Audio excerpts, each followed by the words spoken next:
The safety and comfort of our listeners is really important to us. And even though we tell dark horror stories, I feel like this episode warrants a bit more than our usual contains adult content.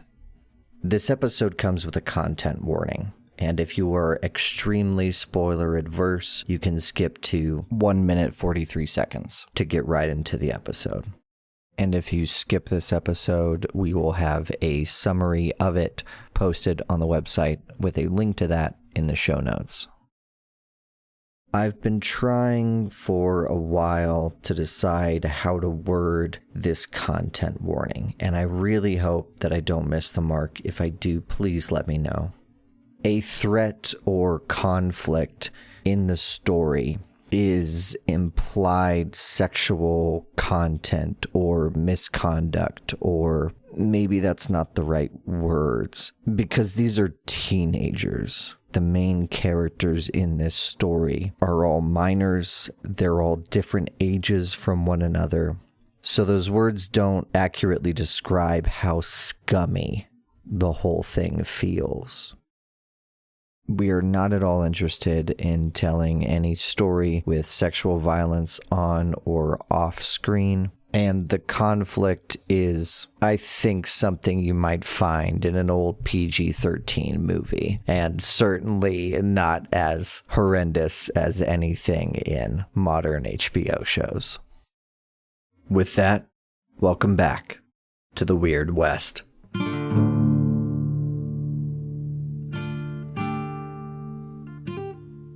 Hiram always told the boys that he stole their mama. Like a thief in the night. Not exactly how I'd describe love. Don't blame the woman, though. It's hard to see the hornet's nest when you're stuck in the fire. But it ain't no small wonder why the man died alone. I think I've got a great idea. Oh, good. Oh, no, you're going to like it. I hate so many of your great ideas, Well, Hiram. you haven't heard enough of them yet. I think I've heard plenty of them, Come on. I'd like to hear more, Hiram. Oh, thank you. Thank you, Mal. You gotta stop enabling Mal, him. no. Shh. Mm-mm. You're welcome. Mal knows what he's doing. Maybe you don't let him breathe. Give him a chance to work. She looks at the ceiling and her eyelids flutter and she just got a scowl. Meadow, you've seen me work. You just saw what I could do. Oh, this is going I to be fun. saw All right, you all do right. one little trick and you swept me up again on some bullshit little adventure. If I get in trouble, I'm done. Meadow Nightingale, let me take this moment to say that will not be the first time you are swept off your feet. Oh my God. Mal rolls his eyes aggressively. Moving along. Here's what we're going to do. Meadow, we're going to get up nice and close with Mr. Desmond Danforth. Oh, I don't He don't wanna care do about that. I know. I don't. You think, and none of us want to be here, but here we are. I don't know. You two came uninvited, so it seems like you really wanted to be Well, here, but I did not want to be here. I don't either. I'm All right. with you. Well, then let's make the best of a bad situation. That's why we got each other. All right. So we're going to get Desmond Danforth. You, Ms. Meadow, are going to get Desmond Danforth. Yep. Tell him how much you love books. You heard his daddy's got a whole library, because he does. And you're going to cozy up to him and say, oh, I would surely love Mr. Desmond Danforth for you to take me and my associates here. He made me, you're going to tell him that I made a bet that he didn't have this one particular book. So he's going to take us there. He likes to gamble. He's going to take the bet. I'll act all, I bet he can't do it. I'll big it up. It'll be fine. And then he's going to take us there, and the book will be there. It'll be great. You get his back turned, say, I'm so impressed. It looks great. Make our way out of there, and it's all good. This is a bad plan. I think y'all just need to have a little faith. So we're going to ask him about a book, and then when that book is gone, Ask him about a different book then. Different book. Doesn't even have to exist. What's another book? Mal. But name a book. Name a book. What's a book? Pride and Prejudice? That's a book. Maybe he's got that I've one. heard of that one, I guess. You think he's got like one real fancy Bible or something? Is that a rare book, Mal? Is that something everybody might have? I mean, most first editions All right, are so rare. first edition. Remember that first edition. First edition. First edition. Say it again. First edition. I'm not going to say it again. All right, she's got because it. you know She's got I can remember 2 fucking words. Sure she has She's it. got it. She's got it. I'm sure she has it. Thank you for the faith. How are we going to follow behind, Hiram? Oh no, she's gonna take us with him. We're all gonna go. Because he's gonna want to rub my nose in it, right? You think she can talk him into taking all of us? I think she can talk him into taking at least the 3 of us. Him, her, me. And then you don't even have to get your nose dirty. You can stay down here. You can keep your nose clean. Jesus Christ! I should have joined the fucking army. Oh, Mal, you actually do got some. You got some dirt on your nose there. I think Meadow fishes a handkerchief out and hands it to him. He grabs it, mutters "thank you" under his breath with a smile that doesn't involve eye contact, wipes it off his nose and blushes, and then hands back the thing to you. Oh, no problem. She folds it up and puts it away. That's what handkerchiefs are for. All right, so Meadow. First edition. First edition of Pride and Prejudice. Pride and Prejudice. There you go. All right. If he doesn't have that, maybe try Frankenstein or... That Frank Stein one sounded good too. It doesn't matter. Just smile at him and ask him if he has any first editions. There you Yeah, go. I can do that. You know, rich people are always real excited about their fancy Bibles. Bet he's got one. Actually, that's probably a good call. All right, let's go do this, I guess. All right. So you. I think she puts a finger on Hiram's chest very threateningly. If I get in trouble, you're taking some of this fall with me. Oh sure. Well, Meadow, all I gotta do is disappear. It must be so nice to have that luxury. It was protege tycoon Adam Perry caused all that mess. You That's know? right. That damn Adam Perry. All right, let's go do this. Wait, why are we doing this again? Because we need excitement in that book. But especially the book. All right, let's go get you your fucking book. Let's go get us our book. I can't read. she can read. I can't read.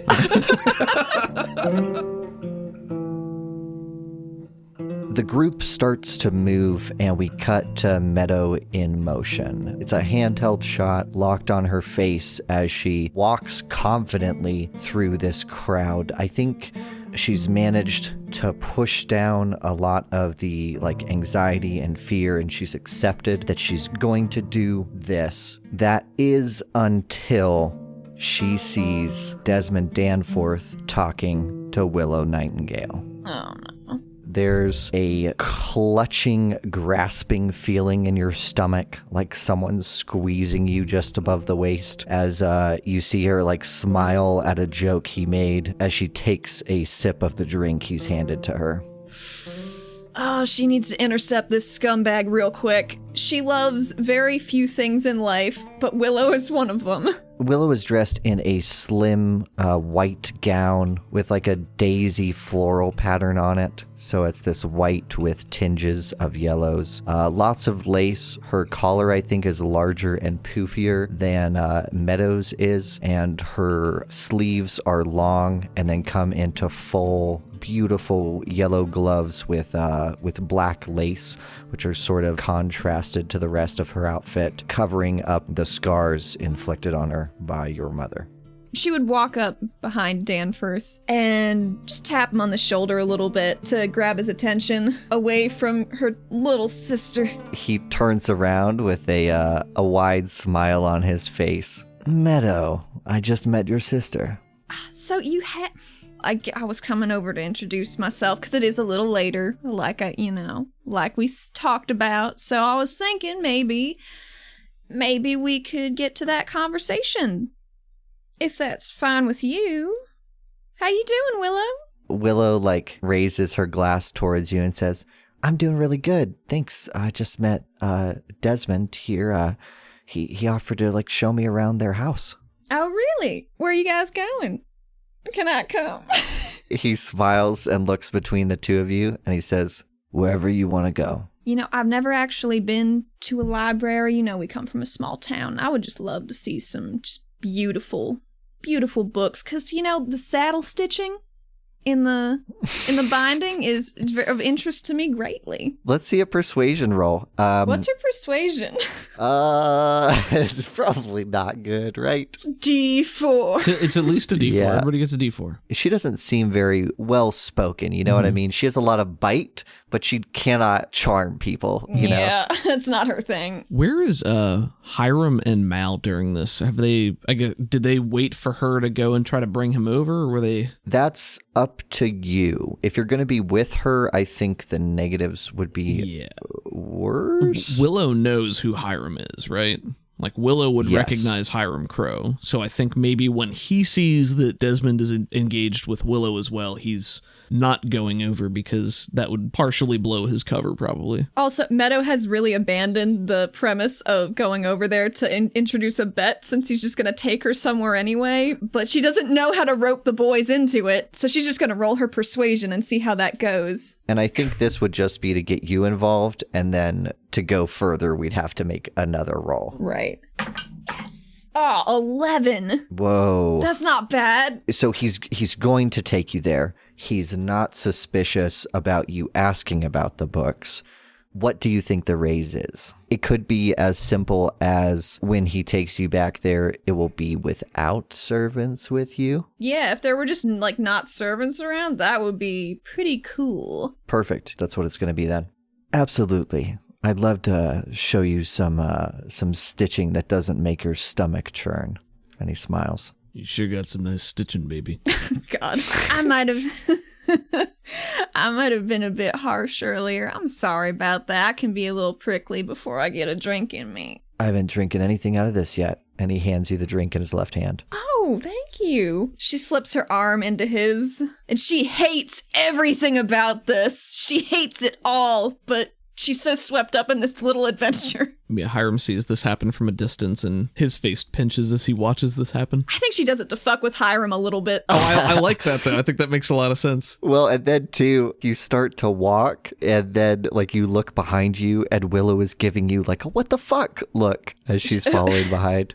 Meadow locks eyes with her and gives her a very stressed shrug on the arm that's not attached to him at the moment. Okay, great. So he leads you over past Hiram and Mal, unless you want to stop with them. I think she just wants to convey with her eyes to the two of them to like follow along. Okay, cool. She doesn't know how much of that's going to come through, but just some eye flicks, like, and a slight head nod. If it's Meadow and Desmond walking away from Willow, and it's very clear that they're not stopping to talk to Hiram and Mal, I think Hiram realizes that the plan was not gone awry. quite what they had planned on, so maybe he takes a moment to step into their path and greet them both again. Oh, good.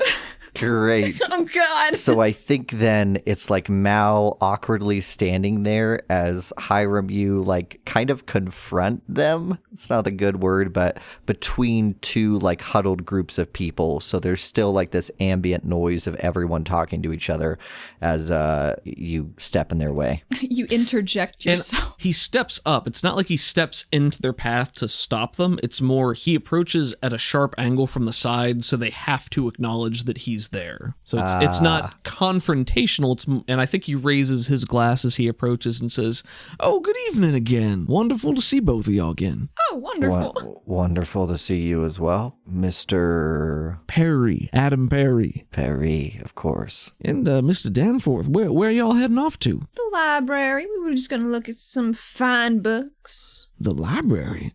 Mr. Danforth, you have a library here? I do. It's a wonderful, quiet place to have a conversation. I would love the honor of accompanying y'all to the library. I bet y'all got some real rare first edition books there. Oh, I bet you got some fancy Bibles, huh? She says, grasping for anything, because she doesn't really read. You know, normally I don't know if this is true, but normally I feel like I normally do roles for like whole conversations, but I would really like to know how this guy feels about this specific thing right here. Sure. So could you make a persuasion roll at -2?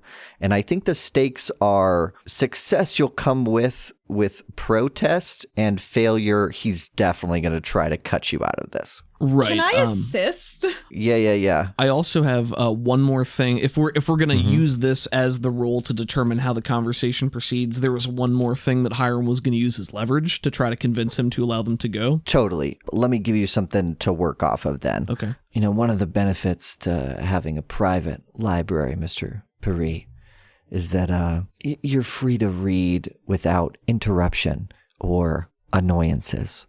I certainly understand the appeal. Quite familiar with annoyances. Tell you what, if you would be so kind as to extend this generosity to us this evening, you a betting man, Mr. Danforth? He smiles widely. I thought as much. He seemed like a man of culture, talent. Tell you what, you show me 3 first edition books that I request, and if you win that, you mentioned Headmaster Archibald at Thorpe Academy. You show me those 3 things, and I personally guarantee you that I will both relay whatever message you deem fit, but if there's any special treatment you'd like me to pass along, I'm more than happy to do that as well. The implication here is that you have some sort of pull with the headmaster. Either some sort of pull, or if he was like trying to get one over on the headmaster, like maybe I'd do something for him. Okay, yeah, I like this a lot. Allie, do you have anything to aid with? I do. She kind of cozies up to him a little bit more and maybe like bumps his hip with hers. Says, "Oh, what could it hurt? It's just a couple of bucks." Because obviously this guy is like 16 and mad horny all the time. She's not a dum-dum.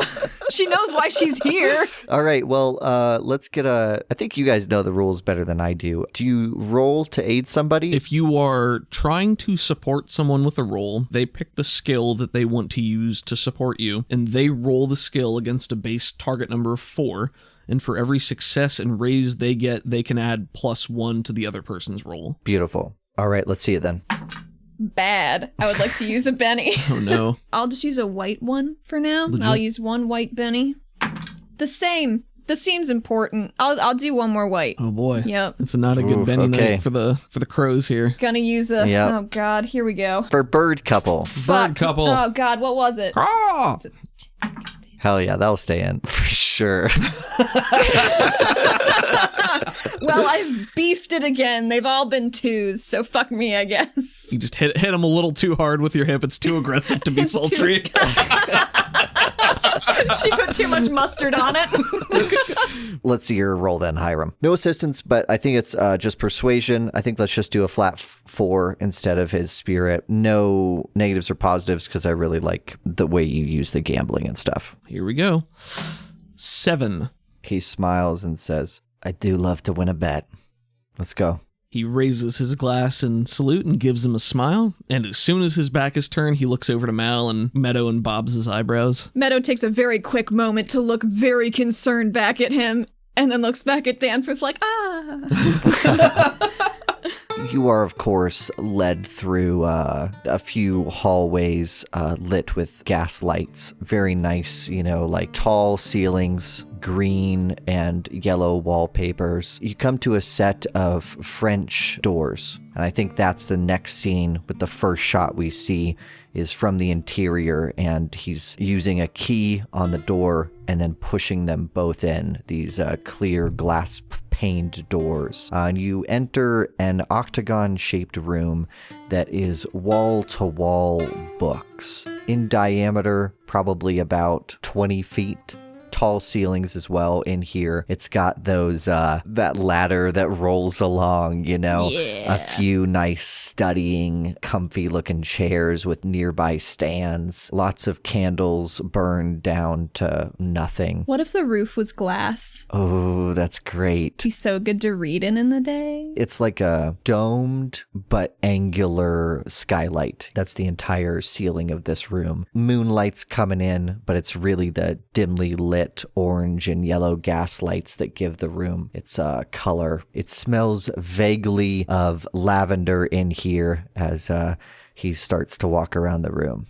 Danforth moves confidently with his polished black shoes towards one of the bookcases, and it's seeming to take him a while, like he is unfamiliar with the layout. As soon as we get into this room, Mal came with them, right? Yeah, for some reason, Desmond doesn't care. He's probably pretty, like Willow's with you guys. I forgot Willow's Meadows here too. Shit. Yep. Oh, I didn't realize Willow came too. Yeah. Okay. So it's just kind of a cluster of people. And Desmond seems kind of like, it seems like he's moving quickly. He was walking a little bit too fast for everyone, almost dragging Meadow along with him. It seems like, he's just trying to get this out of the way. As they enter the room, Hiram is going to turn to Mal and give him some sort of signal for, hey, start looking around, like find the book. So maybe when Willow's not paying attention or when Desmond's back is to them, puts 2 fingers up to his eyes and points around. He nods. I don't think that's something you have to roll for. And he immediately starts to casually walk around the room. So Hiram's plan is going to be stay close to Danforth to keep him distracted while Mal can look around for it. And he's going to drag that out as long as possible. And when they reach the end of it, if they still haven't done that, he'll probably up the stakes himself and get a little bit more desperate trying to find the book. All right, let's get real experimental with this, guys. You ready for this? I like it. Do it. Okay, workshop this with me. Here's what I'm thinking. Mal is going to have to get like 3 successes in order to find the book, right? He's going to have to figure out how everything's categorized, and then he's going to have to, figure out how it's sorted, and then he's going to have to find the book, right? It's not like he can just pick out the cover on the shelf, because I think most Hoyle's books of games are different. There's hundreds of printings of this book. I don't know. I'm just making that up, Deadlands fans. I don't know. and while that is going on, you're going to have to be making rolls to distract him. It's not a skill challenge, but if you fail, then it's going to be real bad for Mal.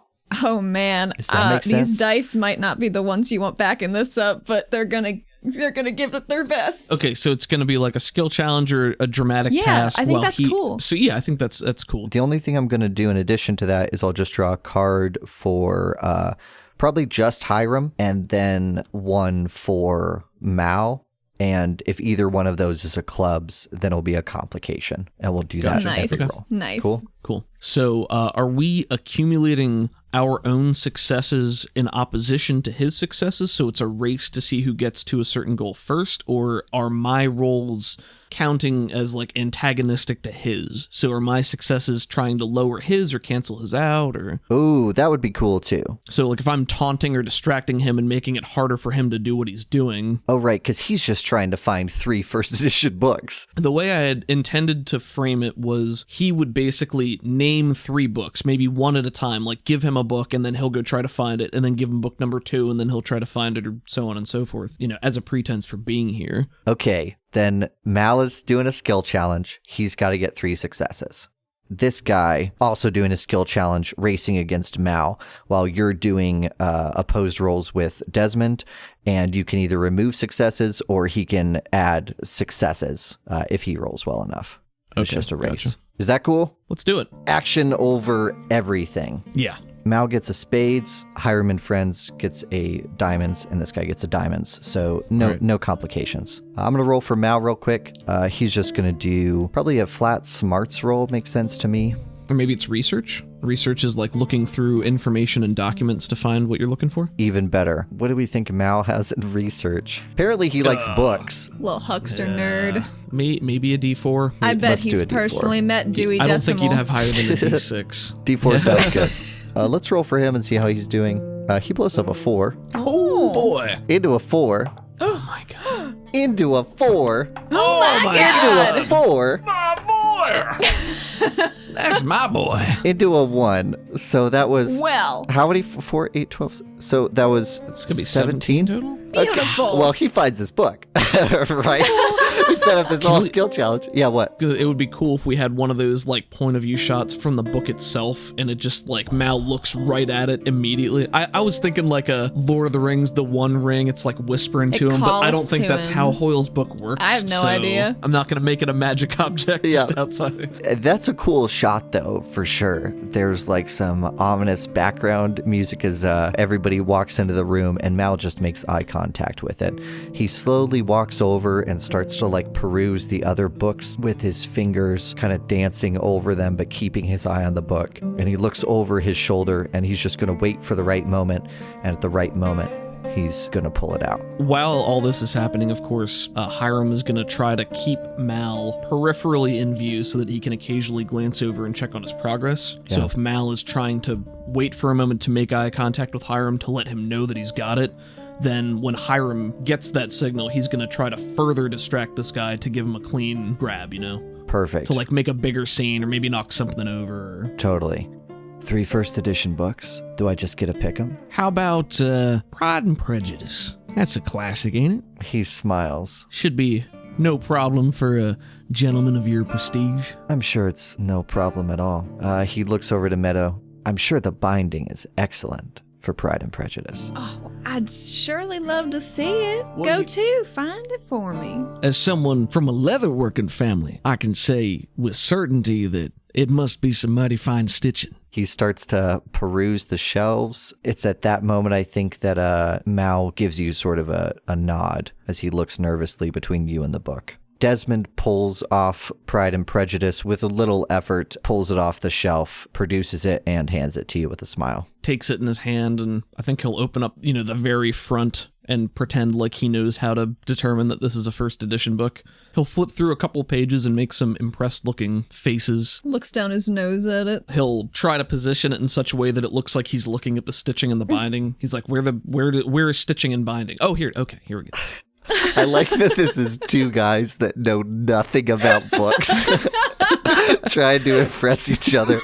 Their Meadow knowledge keeps about books. side-eyeing this group of dumbasses. Yeah, and I think when he's confident that he can bullshit this, he points a hand towards it and says, "Oh, this is beautiful. Look at this." Moves in, opens the book up, and holds it out to Meadow and tries to sort of pull him into it as well. Like, look at this fine stitching. She gets her nose really close and is like, oh, yeah, single thread. Didn't expect that.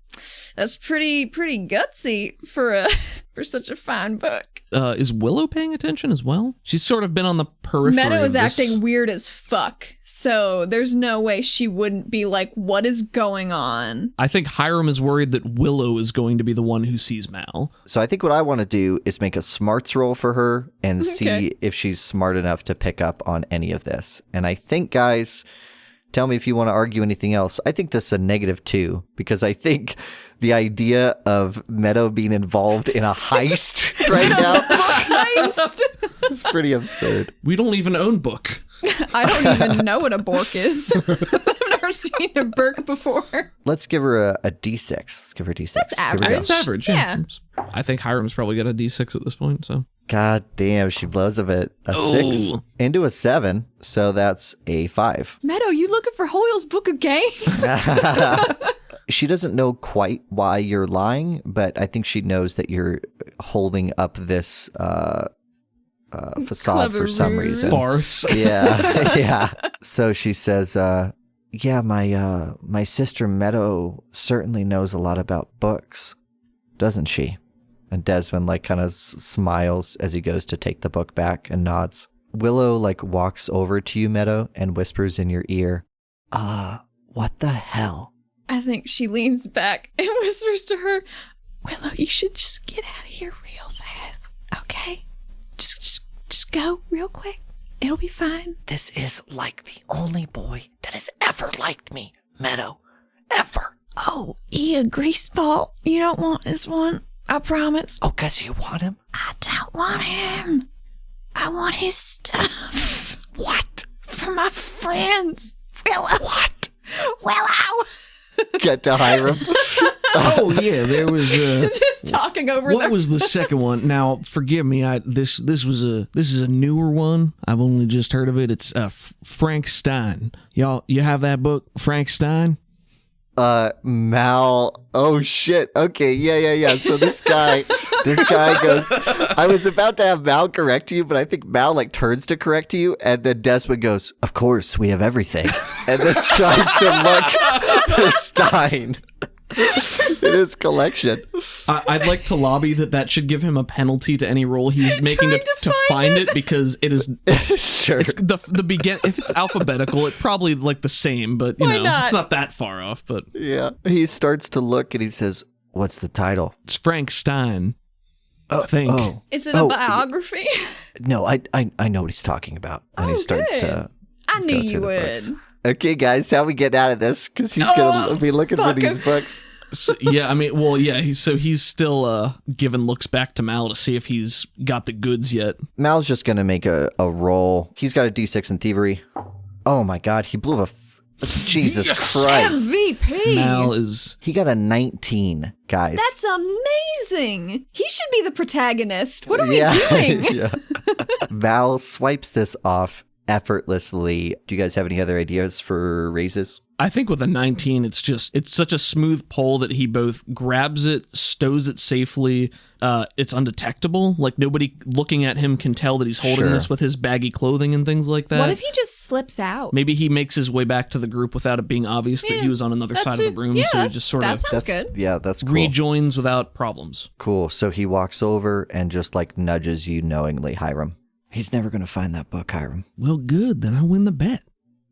Ow. Okay.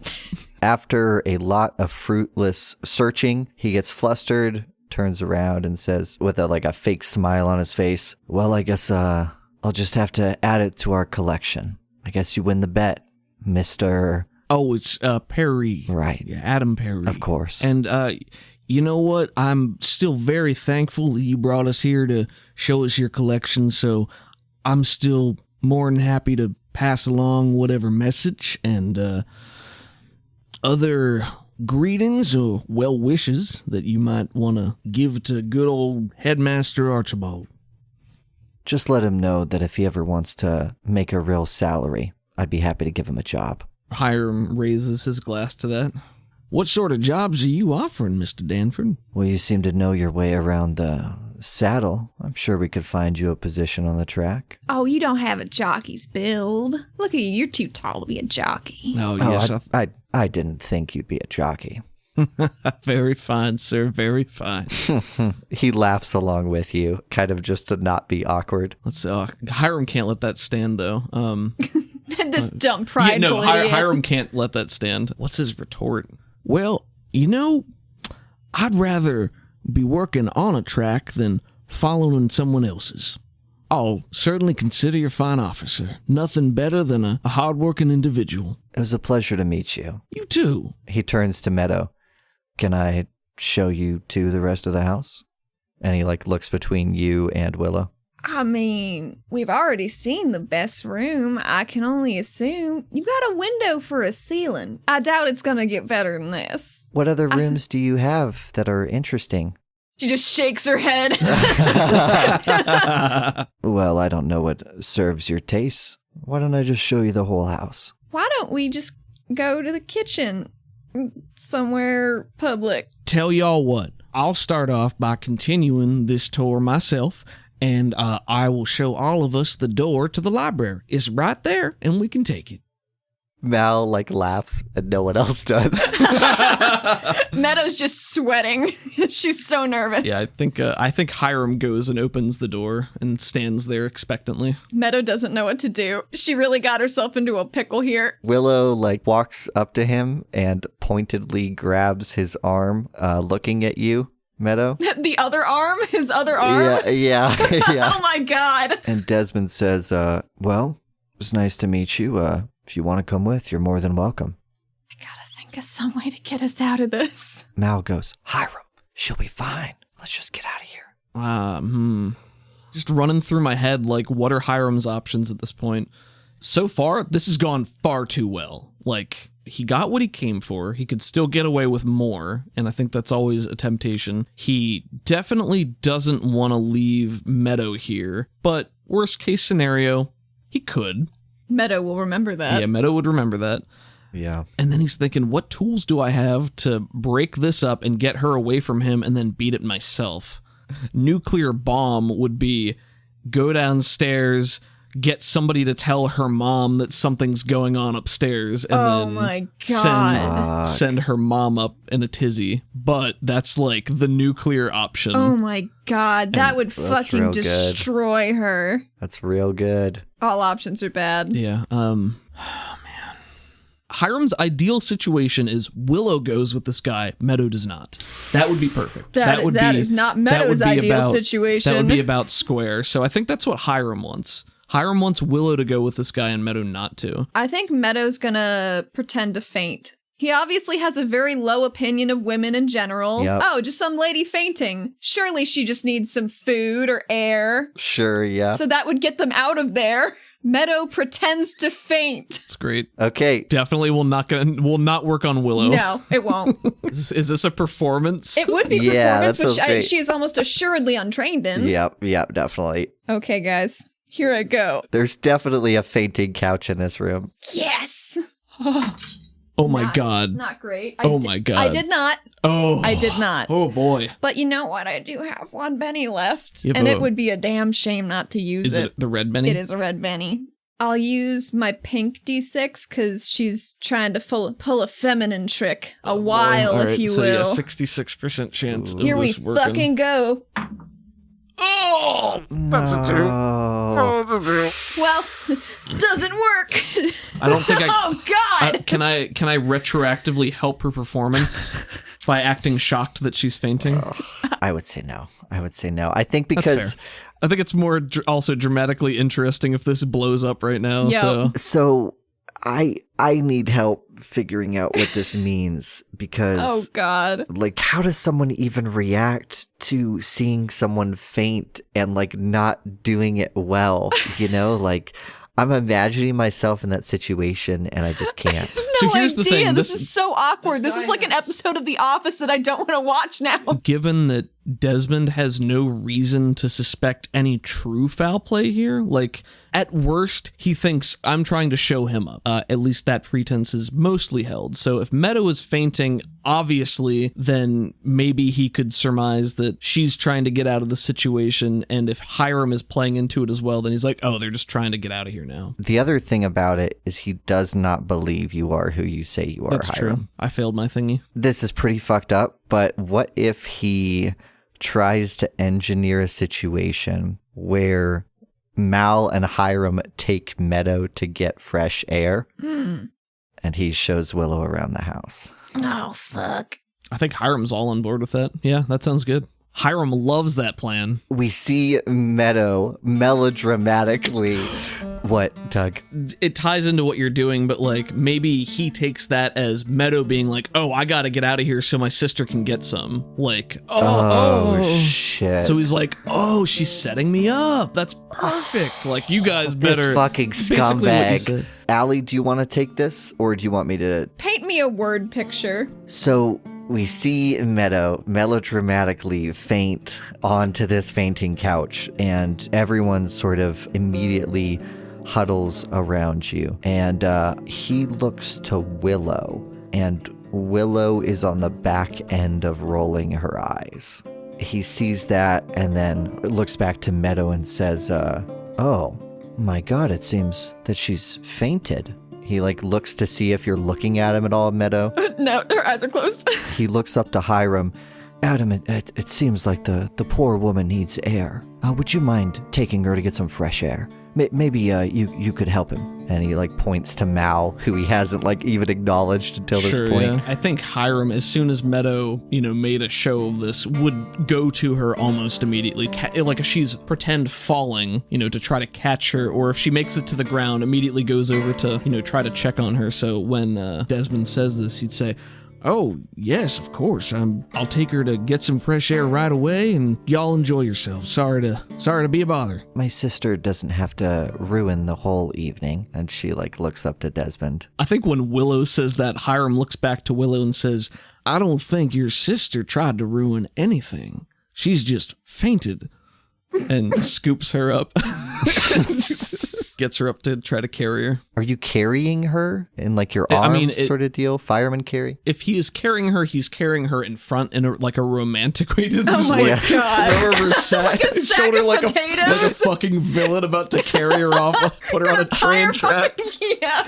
Yeah, so I think Oh my God. he's doing it in a conventionally romantic way, but that also depends on how Meadow is choosing to sell this. Like if she's pretending to be unconscious and kind of a limp noodle, then yeah, Yeah. he's gonna have to scoop her up. I think she's just limp noodling. Yeah, then he'll carry her. There's a shot of Meadow's eyes as she peeks like the tiniest glance at her sister and Desmond, who are all smiles at each other, and they're walking the opposite way down the hallway.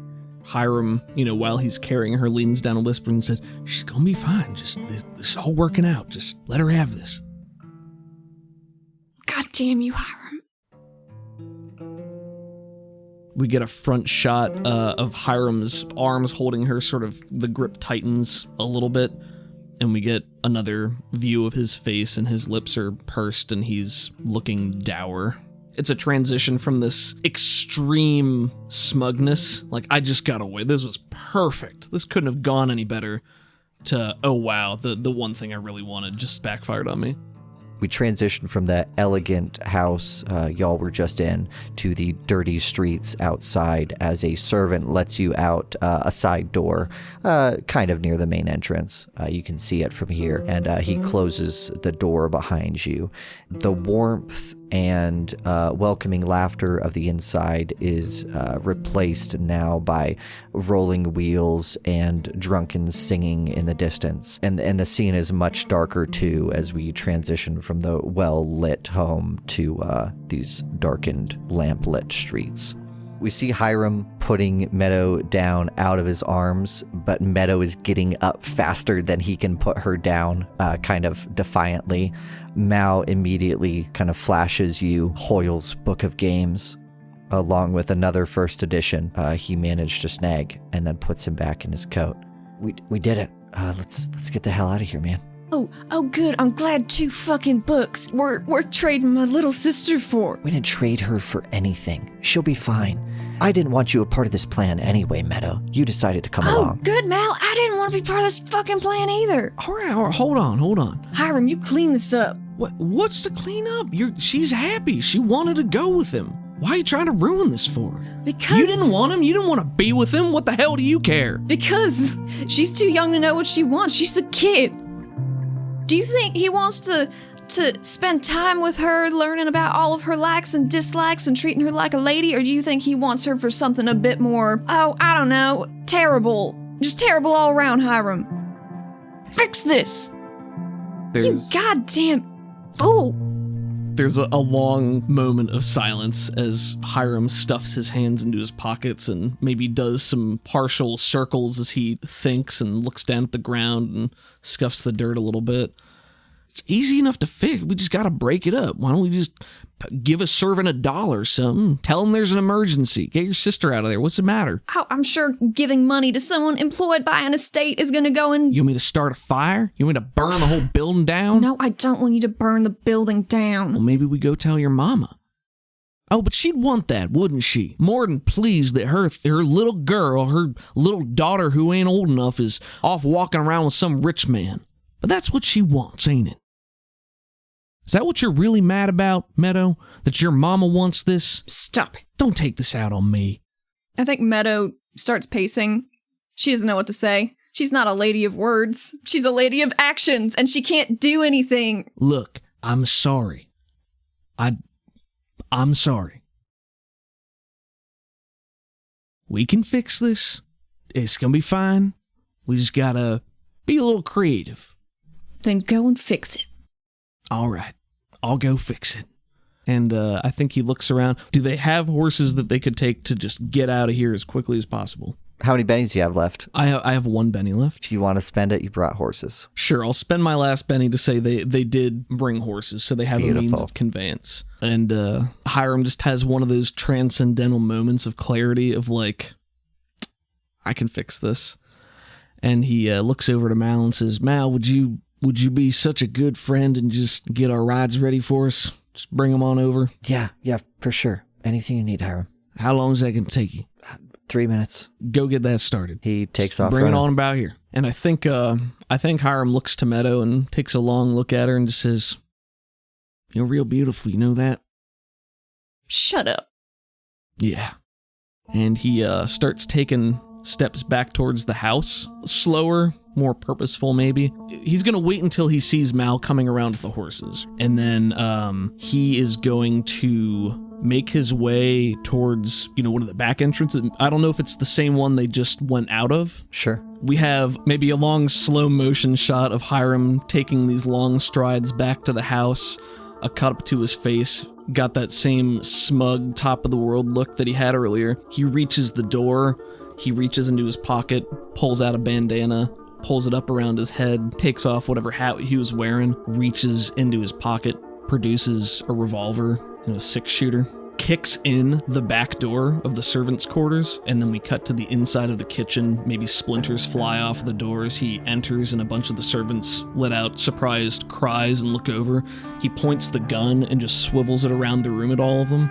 I assume they scream and scatter, and then he just puts the gun up towards the ceiling and empties it really fast, just 6 shots. Bang, bang, bang, bang, bang. And then puts his gun away, smiles to himself, and turns around and hustles back out the door. We cut outside and we see that moment play out for Meadow. You see Hiram walk in, and a few moments later, gunfire and screams erupt from the inside. What do we see on Meadow's face between that and the moment Hiram walks out? A hand goes up to her cheek like, oh fuck, did he just kill a guy? And is very exceedingly tense and just watches the front door for anything to come out of it. People start to stream out the front, some of them confused, some of them drunk and confident, others want to get the hell away. And as you watch that, you hear like one of the side doors burst open, and there is Hiram. He's definitely running out. He's doing his best to make sure there's no way they could be seen from the front. Everybody vacating out the front, his plan is to leave through the back. So I think he exits the kitchen on just a pure adrenaline high and is just laughing into the wind, sure of himself, top of the world, runs back toward Mao with their horses. I think Meadow's probably off to one side at this point, and he just runs right to the horse, gets into the stirrup, looks back to her and says, "About all damn fool's good for, huh?" I think she gives him a very begrudging smile and says, maybe so. And then trots toward her on the horse and holds a hand out to her and says, "Want to go for a ride?"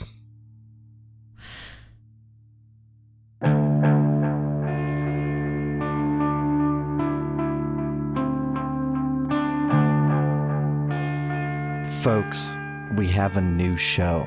I am GMing a game of D&D 5th edition for Alex, Cameron Reed, Marshall, and then Katie George, who you might recognize as Agent Temperance from Harrison and Cooper versus New York, and then Christine Chester, who you might recognize from the Glass Tiger podcast or The Hiding Way.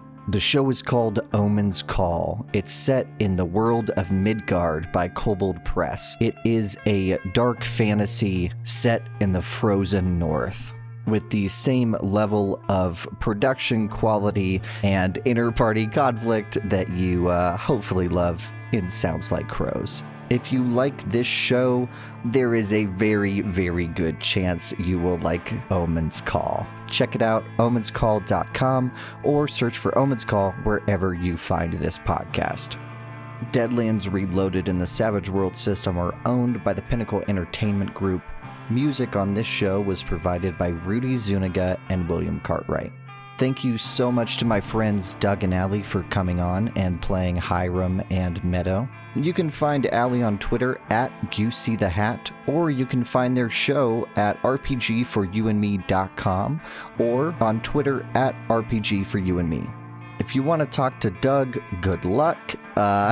He is absent from everything except their patron-exclusive Discord server. If you want to get on that with me, go ahead and go to patreon.com/RPG4YouandMe, become a patron, and ask him why he's such a terrible human being. You can find me on Twitter at MarshallCaleb. And if you want to support our show, you can go to patreon.com/soundslikeCrows, get on our Discord server, see some exclusive content. If not, no worries. If you want to leave us a review on iTunes, we would love that. Thank you so very much for listening. And please check out Omen's Call. It has been in production for over a year now. I am so glad that I could finally talk about this project. We would love any feedback you have, and the release of Omen's Call will not at all affect the timeline or release schedule of Sounds Like Crows. That's what my chronic procrastination is for. This outro has been way too long. Thank you so much for listening. See you next Monday.